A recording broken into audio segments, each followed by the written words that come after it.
I, Ulrika Wenström Lind, has been a course coordinator for the course in Luminaire Design in our Lighting Design Bachelor Education in Jönköping. This is an elective course for our third-year students. The main goal of the course is to learn about the design process and design theory. Hence, the course included activities regarding sketching and presentation technique, 3D printing, luminaire history, sustainability, and the production process. This year, the assignment was to design table luminaires for the home environment. Under supervision of myself and our teacher Mo Sohilian, the students went through the different stages of the luminaire design process. Starting with only limited luminaire design knowledge, they quickly managed to go from ideas and mood boards to prototypes with a high quality. This year, we had 12 students working in pairs, and they have all made great luminaire prototypes. Today, we present the work by Alice Auregård, Lisa Holmgren, Isak Sandeberg, and Nathalie Olsson. Thank you, Ulrika. My name is Nathalie, and this is Isak. Hello. And we're going to start off by talking about our luminaire, and then we're going to hear Lisa and Alice talk about their luminaire. So, what is Glöd? Well, this is Glöd, our luminaire actually. The warm and subtle light will contribute to a cozy feeling, which associates with the atmosphere given by the open flame of a candle. The luminaire's versatile design allows for complete flexibility of the light and invites you to by yourself explore the indoor lighting in a whole new way. Its minimalistic shape enables you to move it around and put it in places that you perhaps never have used lights before. So it actually allows you to explore your home lighting in a whole new way, and we will tell you how right now. So why did we create Glöd and for who? Yeah, so we started to investigate the market to see the potential problems that we found by home lighting. And we found a gap in the market with luminaires that with the purpose of being cozy and also functional at the same time. And we also saw that people in the Nordic countries often uses candles to make their homes more cozy. But as we know, candles can be a fire hazard, and it's not always good enough by themselves to light up. So we wanted to create something that gives this cozy feeling of that a candle gives. So where can we use Glöd? We can actually put it everywhere if we want it to be visible, or if we want to hide it to just focus more on the light. And we also, as we know, people in general in the Nordic countries have preference for cozy and warm light, so we think that it might fit best up here in the Nordic countries. So tell me about the function and shape. Yes, well, shape was something that we focused quite a lot on in this project. We wanted to create something that was understandable, so we started to look into the semantics and how to communicate how the user should interact with it. One thing you see straight away is the large dimmer wheel. Because it's a light, we wanted to be able to dim.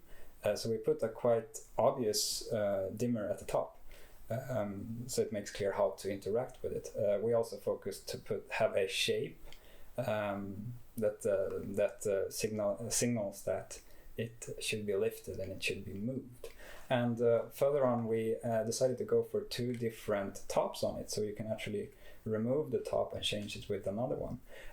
This hood that we put on is perfect when you want to put the light close to a wall, for instance, or underneath a plant where the luminaire is still visible, because it shades out from the glary angles.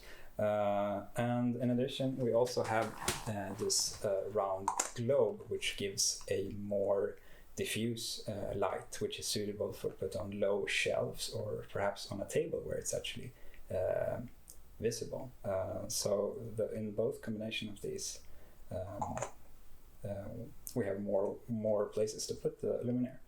And moving on, because it's a portable luminaire, we have wireless charging, and the charging stations is one for each luminaire.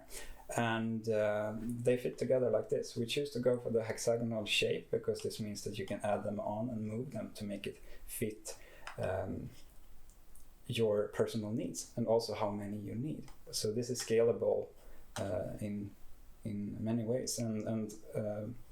And while looking at the semantics and the shapes, I think that's the thing I will take with me from this course, is actually that we're not designing for ourselves, we're actually designing for someone else, and we have to make our design understandable to other people. And this is something that was interesting to me to explore further. Yeah, and I think it was very interesting to learn and to understand how the process works, and that it's not a straight way. You have to work, move forward, and then you have to go back again, and that was very useful to learn that. Mm-hmm. So it has been a great experience to do this. And by that said, we want to thank you for listening to us, and now we want to welcome Alice and Lisa. Thank you for that, Natalie and Isak. We are Lisa and Alice, and this is the Eye. The Eye is developed to be a bedroom reading light for users in all ages.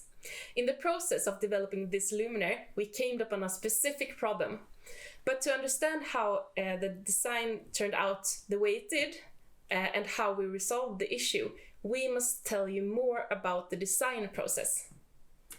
The importance of understanding certain issues with the user experience is not to be taken for granted. So, we went out and talked to people, and what did we find out? Well, first we want to ask you if you've ever noticed this problem. That harsh light causes unreadable bright spots in the text that you're reading. If not, now you probably will. In fact, the problem was one of the most common that people experience with their bedtime luminaires at home, along with inflexibility functions. This insight was the key to develop a good user-friendly design. To tackle the problem, we did a couple of paper mock-ups to find out how to get the desirable light distribution. We found out that this shielding was necessary to get a softer light. A few more design-related decisions were made, such as the shape, color, and functions. This bendable arm was one of the choices to make the luminaire more flexible and get the light where it's needed. This is just a 3D printed prototype, but to see it, to feel it, and to evaluate it, we learned a lot about textures, colors, and light distribution. Now, in pandemic times, people spend more and more time in their homes and have a greater need for good, flexible lighting, which is the main function that the Eye offers. The Eye is developed to be a bedroom reading light, but it has great potential to work well in other environments too. With this said, we want to thank you for your time and the possibility to take part in this conference. And thank you, Mo and Ulrika, for an exciting course. We hope you enjoyed these presentations and to see you in the future.